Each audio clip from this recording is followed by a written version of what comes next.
Ако реално Европа иска България се интегрира, тя трябва да ни помогне и да вкараме мутрите в затворите, а не да ни управляват. Така че, когато Урсула фон дер Лайен отново дойде и легитимира Бойко Борисов и Делян Пеевски, да не се сърди, че над 60% от българите не искат в еврозоната и евроскептицизма расте. Защото това го правят именно европейските лидери. Политиците и експертите, които яростно защитават влизането на България в еврозоната, използват основната теза, че това било последният етап от евроинтеграцията на България. Аз си казвам, аз в България ли живея? Каква евроинтеграция, какъв последен етап? Че нас в момента ни управлява една кохорта от криминали, начел с техният Артур Делян Пеевски. И тези експерти и политици ще ми говорят, че това бил последният етап от евроинтеграцията на България.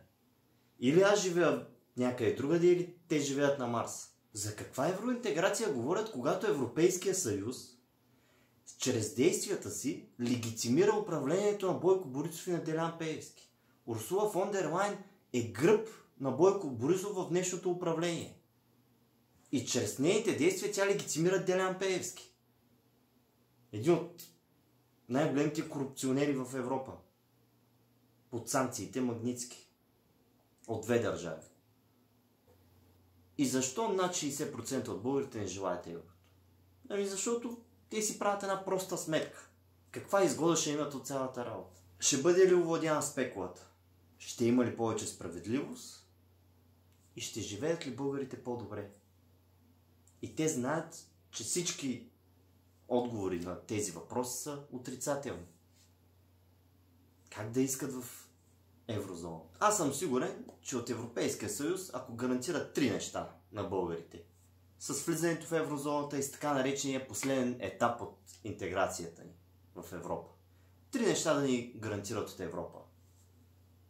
Че българина няма рязко да обеднее, ще се преодолее спекулата, ще се намалят високите нива на корупция и ще има справедливост. Ако това ни го гарантират европейските партньори, аз съм сигурен, че над 80% от българите ще желаят да завършим така наречения последен етап от евроинтеграцията и да влезем в еврозона. А днес това правителство е олицетворение на именно тези, които ако завършим нашата евроинтеграция, те трябва да са по затворите, а не в управлението.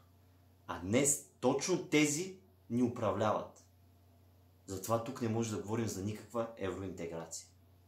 Ако реално Европа иска България да се интегрира, тя трябва да ни помогне и да вкараме мутрите в затворите, а не да ни управляват.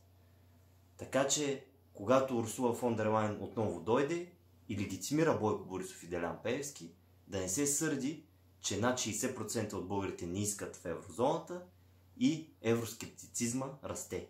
Защото това го правят именно европейските лидери. И наистина ние не трябва да очакваме те да ни спасят.